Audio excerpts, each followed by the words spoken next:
हाँ जी, अस्सलाम वालेकुम। क्लास ना हम बेटा, आज हमारे पास टॉपिक है हुक का कानून।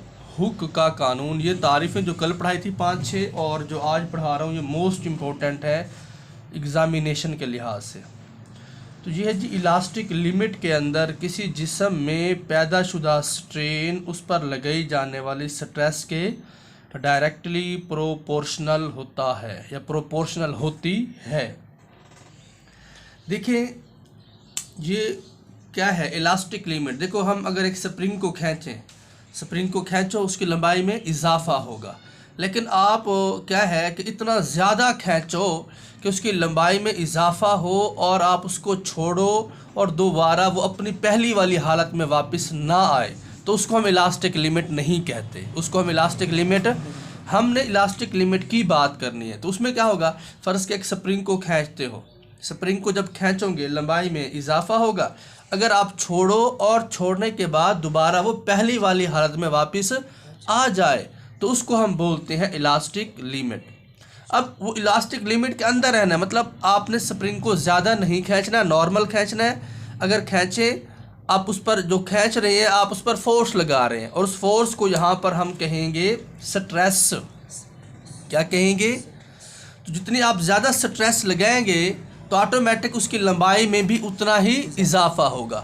स्ट्रेस कम लगाएंगे, मीन आप यहाँ पर स्ट्रेस का मतलब है उस पर प्रेशर मीन फोर्स। स्ट्रेस कम लगाएंगे, उसकी लंबाई में इजाफा भी कम होगा। स्ट्रेस आप ज़्यादा लगाएंगे तो ऑटोमेटिक उसकी लंबाई में इजाफा भी ज़्यादा होगा। स्ट्रेस कम लगाएंगे, लंबाई में इजाफा कम होगा।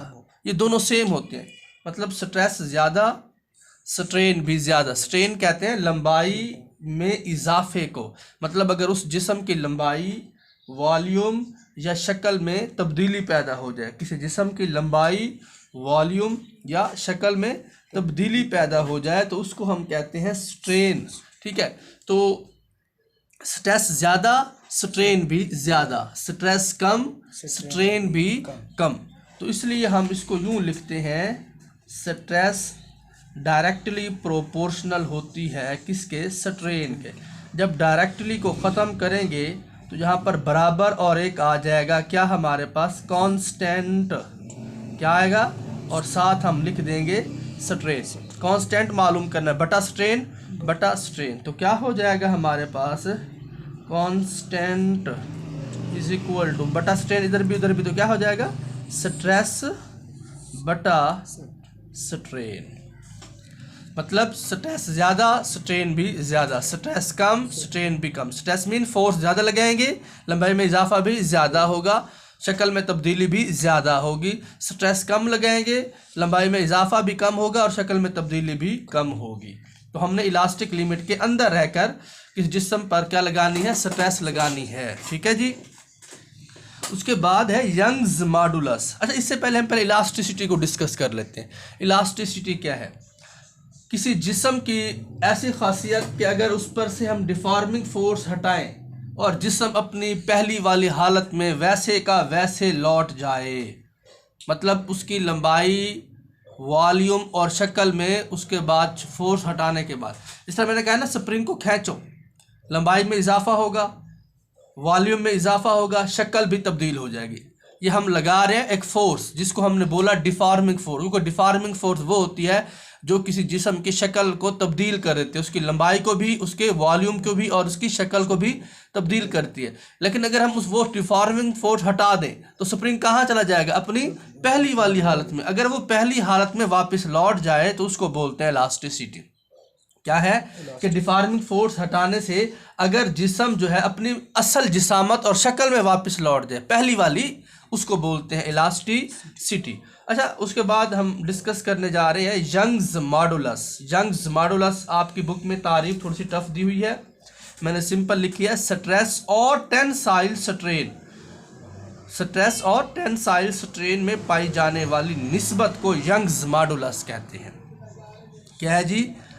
स्ट्रेस और टेंसाइल स्ट्रेन। टेंसाइल कहते हैं लंबाई, टेंसाइल स्ट्रेन मतलब जो लंबाई में इजाफा हो। अगर स्ट्रेस का मतलब है जब फोर्स लगाएं, और टेंसाइल स्ट्रेन का मतलब है फोर्स के लगाने से अगर उसकी जिस्म की लंबाई में इजाफा, वॉल्यूम नहीं। टेंसाइल का मतलब क्या होता है? लंबाई में इजाफा। स्ट्रेस और टेंसाइल स्ट्रेन में पाई जाने वाली निस्बत को हम कहते हैं जी यंग्स मॉडुलस। क्या कहते हैं जी? Young's modulus.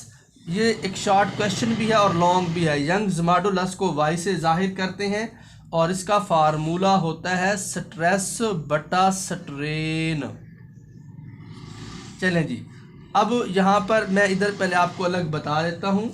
हमारे पास जो स्ट्रेस है वो इक्वल टू होती है फोर्स ओवर एरिया के, और इसी तरह जो हमारे पास स्ट्रेन होती है वो बल्कि इसको आप कहेंगे टेंसाइल स्ट्रेन। ऊपर टेंसाइल लिखा है ना, टेंसाइल स्ट्रेन।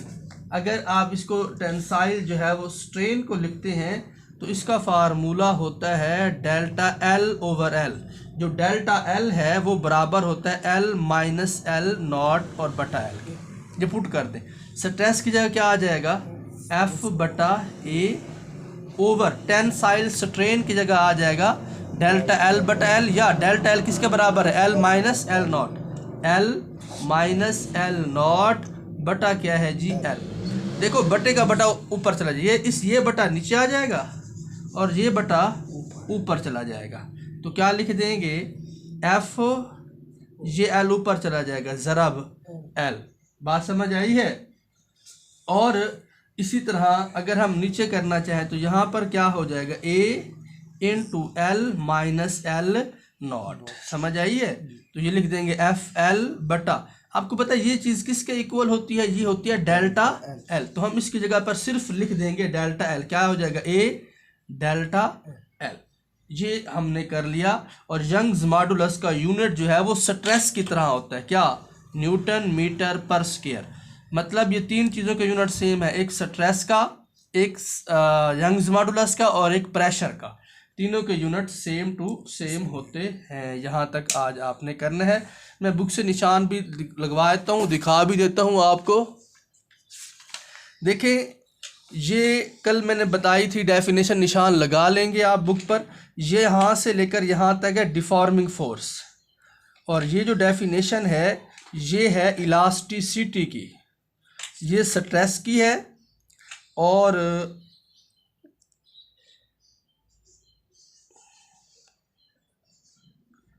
ये तारीफ़ जो है यहाँ से यहाँ तक ये है टेंसाइल स्ट्रेन की, और इससे आगे यहाँ तक है टेंसाइल स्ट्रेन की। और ये टेंसाइल स्ट्रेन का फार्मूला भी दिया हुआ है, नीचे लिखा हुआ भी है कि इसका यूनिट नहीं होता। ठीक है, क्यों नहीं होता वो भी लिखा हुआ है।